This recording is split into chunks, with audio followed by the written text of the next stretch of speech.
Greetings from the set of Metro and More at Metropolitan Community College, serving more than 50,000 students with over 120 programs at our 8 locations in the daytime, evening, weekends, or online. And I'm your host, Kent Pavelka. Welcome again to Metro and more of what you need to know about Metropolitan Community College. Our show this half hour is all about MCC campus security and the Clery Act. And my guests are Dave Friend, Police Chief at Metropolitan Community College in uniform, and Arthur Rich, Vice President of Campuses and Student Affairs. Good to have you both here to chat about an important discussion, an important topic, campus security and the Clery Act. Arthur, you've been on the show before. It's good to see you again. Good to see you. I don't think we've had the honor yet of your appearance, Chief. No, I appreciate being here. Thank you. Yeah. Dave, how long have you been with Metro now? About 8 years. Has it been 8 years? Yes. Yeah. Of course, you've been in law enforcement in the past, in politics, and maybe just a little brief synopsis of your career before Metropolitan Community College. I've been in law enforcement with a number of different agencies in Douglas County since 1978. 78. And this is the college converted from a campus security to a campus police agency a little over 4 years ago. Yeah. So we now have campus police officers that respond to emergencies and provide assistance to the staff and students. And the distinction between what it was before it became a police department. It was a campus security department, a public safety department that provided security and safety with officers that were not police officers. They were uniformed and they were armed, but they did not have the training or the certification of a police officer. And you oversaw that transition, correct? I did. That was one of the things that the college wanted to do, was to create a higher level of security for faculty, staff, and students. And one of the things we did was convert to a campus police department. Yeah, very good. Arthur, I'm trying to remember, how long did you say you've been with Metro? About 6.5 years. 6.5 years. But I've been in the profession in higher ed administration since 1985. Yeah. And your most recent position before coming here? Was at Illinois Central College in Peoria, Illinois. Very good. Well, tell us about, I imagine most of our viewers have never heard of the Clery Act. What is the Clery Act? I know it was established by federal law. Yes. What, in 1992? I think it was shortly after 1986 or thereabout. It's named after Jeanne Clery, who was a freshman at Lehigh University in Pennsylvania, and she was raped and murdered in her dorm room. And the impetus was her parents looking at this issue and finding out after her murder that the Lehigh University officials knew about the fact that they had a stalker or a rapist in or near the dorms and didn't notify parents. In fact, there were accusations that they may have covered it up. So the federal government looked at this, saw this as a problem nationally, and created the Clery Act, which basically requires any college or university to gather and publish crime statistics so that any parent wanting to send their child to a college or university could do a comparison of crime rates from institution to institution across the United States. I guess I didn't realize it was 86. I thought it was like 92, but doesn't make any difference. Metropolitan Community College, I mean, this was a mandate federally, known as the Campus Security Act, right? And there's another terrible irony about this case, is that she was going to be a student at Tulane. And her brother, I believe, was at Tulane, and they had some campus crime there. And the parents decided that they didn't want to send her to Tulane because it was too dangerous, and they sent her to Lehigh, and what happened happened. She was a freshman? Yes. Yes. And what was the outcome of the case? I mean, other than obviously the tragedy of her murder, I mean, what did the campus police or security, did they have an explanation as to why they behaved the way they did? I don't recall all of the details on that side of it. I recall that there was a lot of finger pointing and a lot of accusations, and I don't remember what the end result was, other than the federal legislation that then required campuses to do a more diligent fact-finding and reporting of crime and criminal activity. And it also involves not just the campus itself, but bordering streets and any areas that the college has control over, or has classes. So it could be, in Metro's case, we have classes at other institutions that are high schools, and we have to ask police departments that control those areas in terms of jurisdiction for crime reports during the times that we have classes at other locations, so that anybody who's wanting to take classes at Metro or at other institutions really gets a fair and accurate assessment of what the crime activity is at those locations where classes are held. It's kind of interesting. I don't suppose that a great percentage of incoming students or their parents really bother to investigate those stats, do they? Or do you have any way of knowing? I don't think we have any way of knowing, but I think we have more parents now that are, whether or not they know about this, they're concerned with the safety of their sons and daughters when they send them to college. As well they should be. Absolutely. But it's reassuring to know that the information is there by law. So what are the requirements? The requirements are that the annual security and fire safety report is the official name. It's also known as the annual security report. Has to be published every October 1st is the deadline, both electronic and on paper. It has to contain the previous 3 federal government years. So for 2014, it would have been 11, 12, and 13, those 3 calendar years of what the FBI calls Part 1 crimes. It's the most serious crimes, which are basically murder, assault, rape, robbery, burglary, arson, and those Part 1 crimes, that there are 7 of those, and then you have to report those for your jurisdiction, and if you have dormitories, you have to report whether they happened in the dorm or on the campus itself. And it's a pretty thorough document that when I started here 8 years ago was basically a legal sheet that was folded 3 ways, now is about 52 pages. Mm-hmm. I was going to say, I was curious, how voluminous is it? The 52 pages is not an indicator necessarily of how much crime's going on, though, right? No. I mean, it's just being thorough. No, it requires a number of things in the last couple of years that have been added to that gives any prospective student or that student's parent information that would be about anything you could think of related to the crimes, what the criminal laws say, and even more recently adjudication issues on issues that happen on campus that may not be crimes but that violate institution policies on conduct. So that needs to be in there too, institution policies, or is that just something you add to it that you want to have it be more complete, or? No, that's also part of the mandate that over the years this Clery Act has been amended several times, and each time it includes more information that's required by any institute of higher education. And I think there's one in the country that's not required to follow it. Any institution that accepts any federal money, including financial aid, is required to publish one of these reports and follow the guidelines of Clery. And there's one that I know of that accepts no federal money, and they're the only one that I'm aware of in the entire country that's exempt. So how does it work for Metropolitan Community College, given the number of campus? I mean, there are a lot of campuses involved here. So you have a report for each campus location? Each campus location and included, center yeah, has to be included, and Dr. Rich and I work together both on gathering the information, and Dr. Rich's area does the adjudication if there are not only criminal arrests or criminal allegations, but there are also internal adjudication that occurs where if a student is found guilty, or rather is accused, then we have, I guess the best way to describe it would be like an internal fact-finding, kind of a trial thing.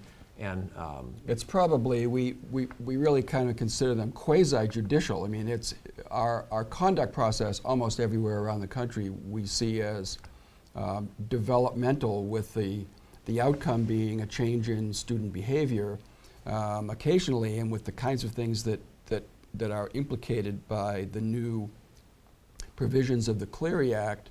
We're talking about behaviors that are significantly serious, most of which would result in at least a suspension or dismissal from the college.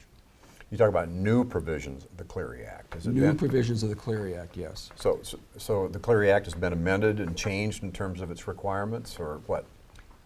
quite a bit. I think most recently Dr. Rich and I worked together on the Violence Against Women Act that was signed by the President in 2013, March of 2013, that included some additional crimes that were not part of the earlier Part 1 crimes. The Part 1 crimes, you'll remember, were the serious murder, assault, rape, robbery.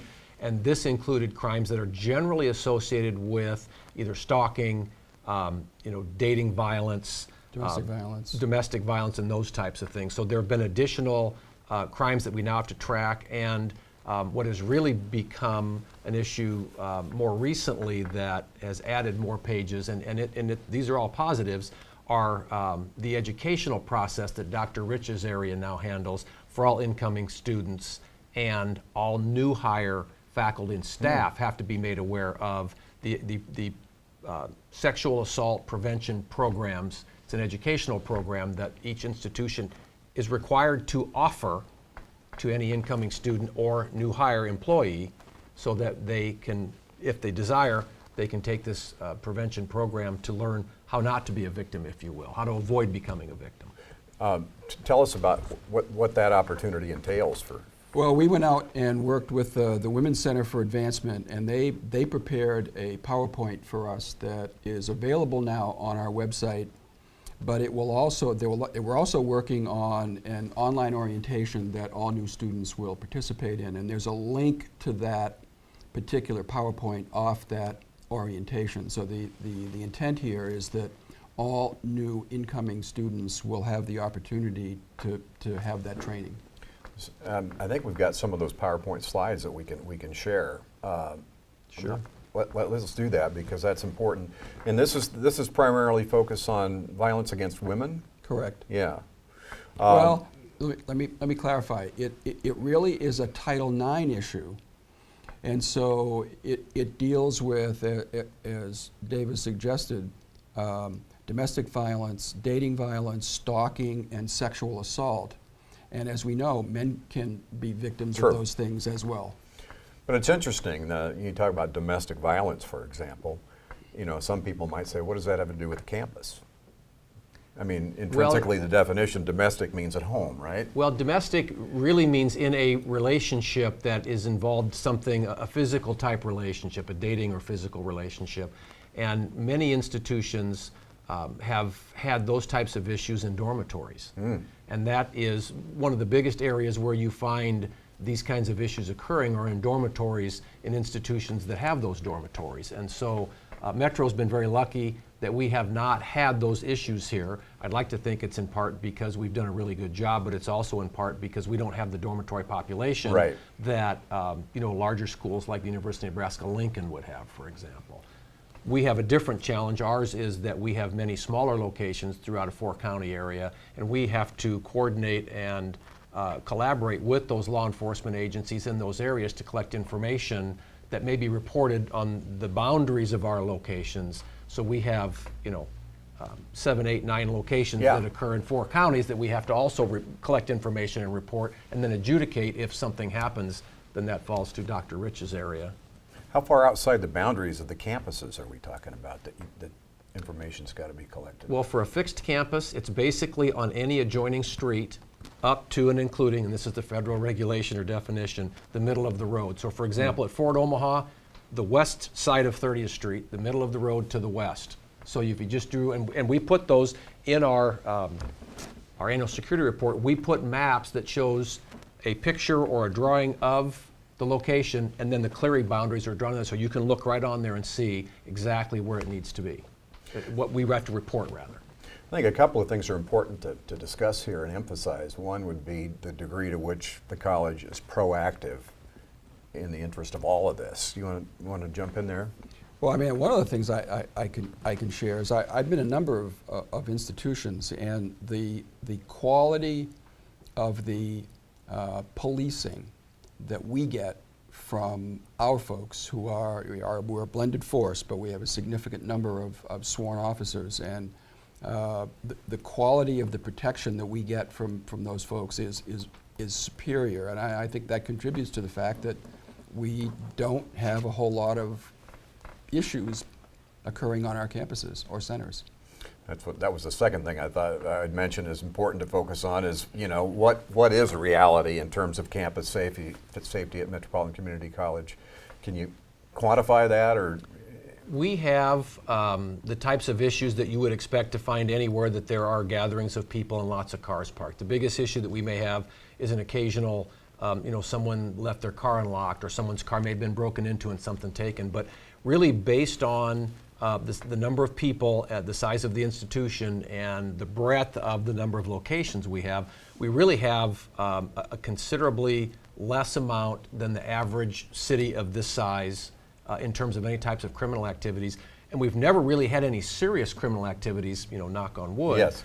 Although we do have to report, a couple of years ago there was a homicide that was completely unrelated to the college, but because the car in question was traveling along 30th Street on our eastern boundary, the incident happened in a car, and the car happened to be passing by our area, so we had to report that as a homicide related to the Fort Omaha campus. And you can asterisk those, which we did, to say it didn't happen on our campus and it was 3 o'clock in the morning, but in the interest of transparency and compliance with the law, we have to report those. But overall, the numbers of serious crimes or any crimes that involve physical assault or threats are so low that we're pretty proud to say it's almost non-existent. It's mostly property crimes and fender benders. That's good. That's good. The third thing is to emphasize here, and we'll do it before we're done at the end too, is this information is available. This You information said is online. available. It is available online, and it's right off the MCC homepage on the police resource page, and it's under informative public safety documents, and it's entitled Annual Security Report.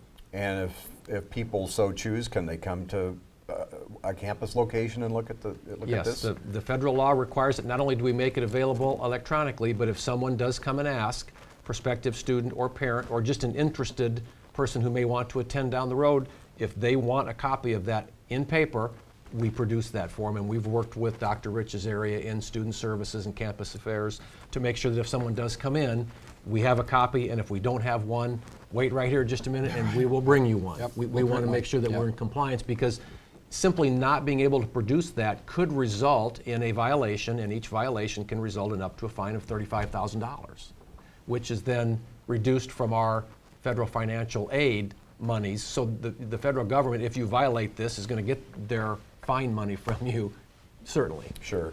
Well, and that's, like I say, we want to make sure people understand this information is available, and you're not only welcome to it, but encourage people to take a look at it. And working with Dr. Rich, it really isn't that we're afraid of being fined, it's that we really want to work together to create a safe campus environment. We want people to know that they can come to Metro, and their children can come here, or adults that are taking classes can come here, and they can feel safe, and we've got the facts and the data to prove that. Curious about, I know this is the terminology I found. You're required to have an emergency response notification and testing policy, right? And also a fire data report and fire safety report. Correct. What's all that about? Well, the emergency response part is we have to make sure that people are aware that we have an emergency response plan, and that we've tested that plan, that we've had mock tests or drills, and that we've used those drills to find out where our weak points may be.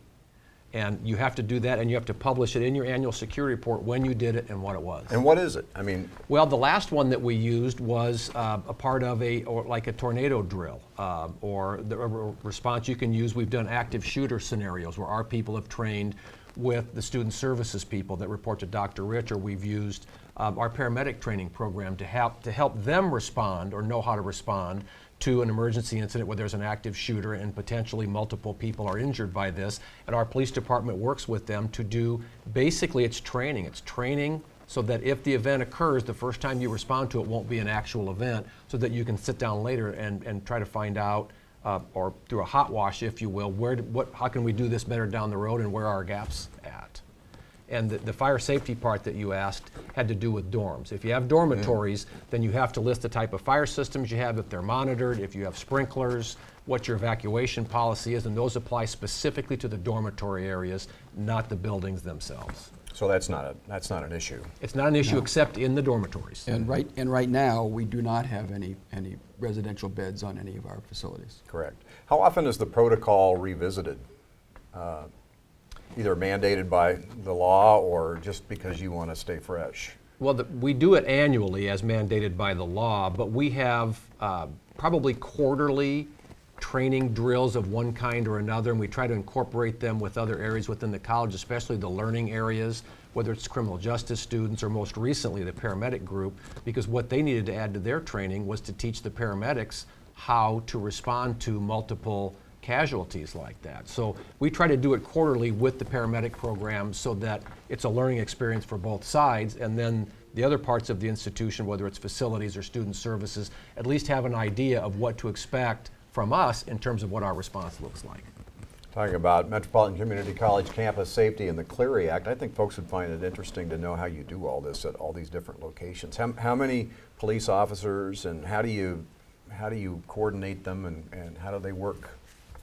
Well, we, much like the student services area, we have supervisors that are in charge of each location, geographically or by shift, and then those supervisors answer to a mid-level manager who then answers to me, and we have a paramilitary structure like most police departments or like any business, that each person is responsible for a certain area and has a boss just like I do.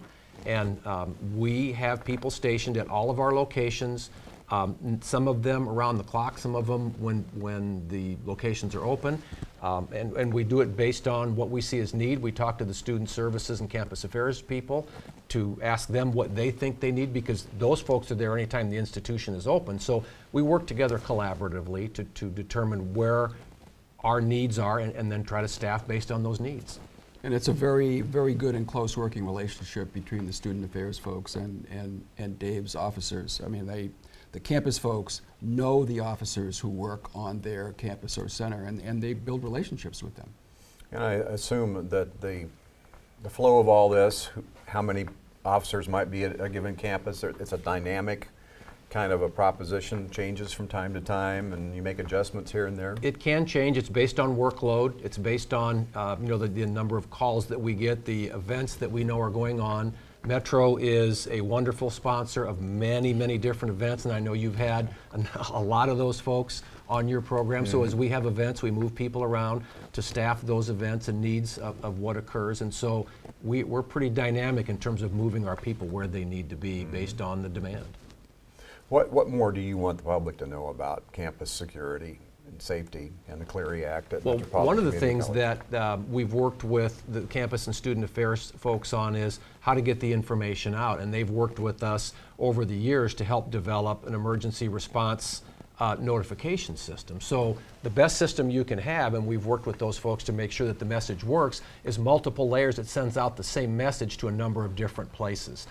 We've worked with our own internal people so that if there's an emergency, how do we let people know? I mean, we have our own network system. We have our own, closed circuit television type system. We have emergency text messaging. We have outside alarms. We have Alertus brand notification devices that go off and lights flash. If you're sitting at your computer and logged in, the same message is going to hit you from 4 or 5 different mediums that are going to come in. So those are some of the things that we've worked for, because we can practice, but if we don't tell you as a faculty member or staff member or student how we're going to notify you, then you don't know where to look when something occurs. So it's multiple layers of emergency notification, and that's one of the other things that's part of this, that you have to let people know if there is an emergency. How do you let your population of your community, in our case the college, know? And our biggest challenge is from campus to campus and county to county. If it's weather related, we've had to work with student services to let them know if it's not man-made but weather-made problem, and it might affect one county but not the other.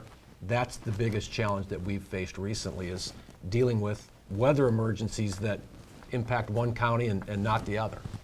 So I'm a student coming in. What do you tell me about how I'm going to get information about these kinds of issues? I mean, is there an educational process that occurs?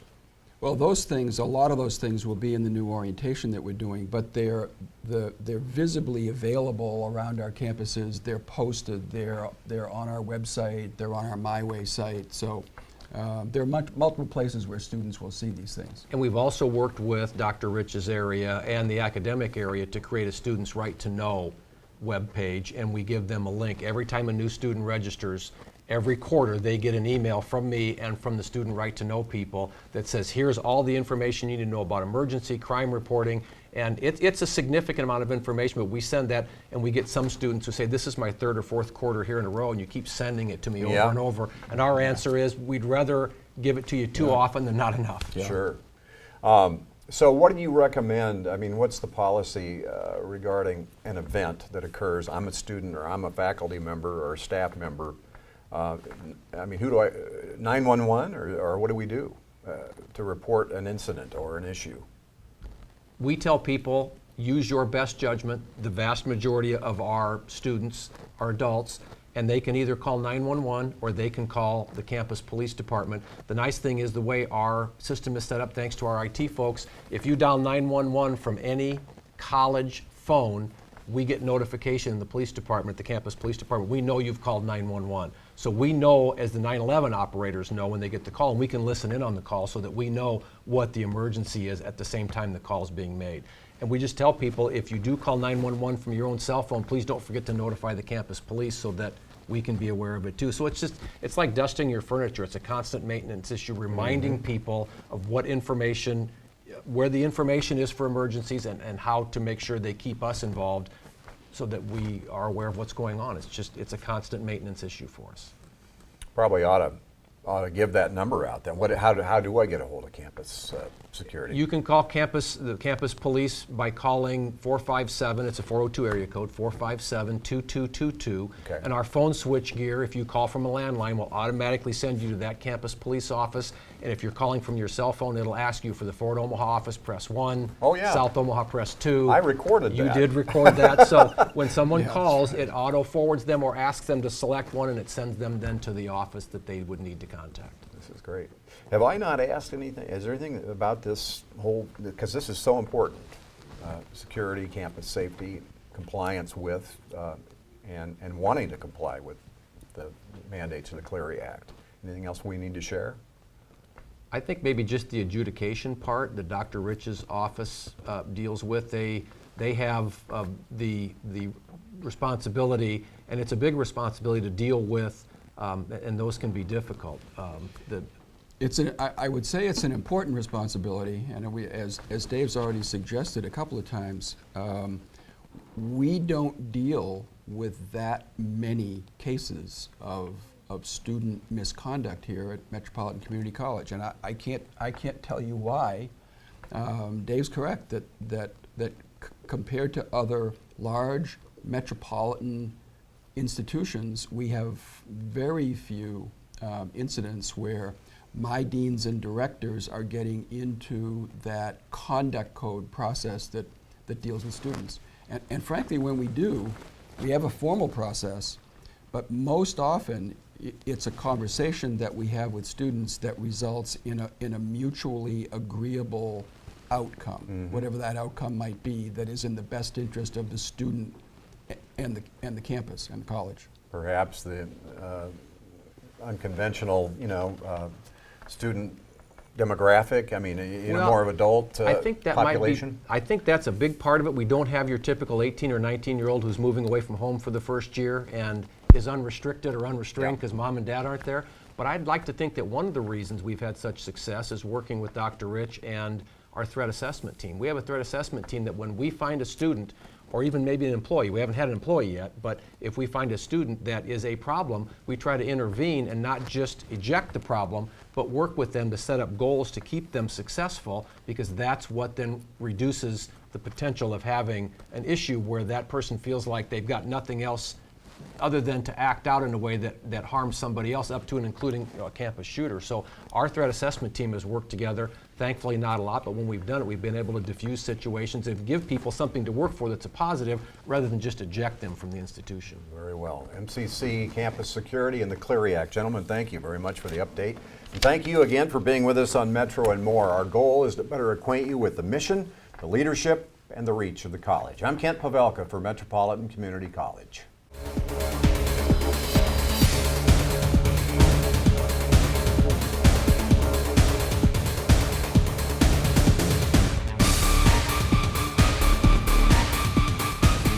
This has been a MetroVision production produced by Metropolitan Community College.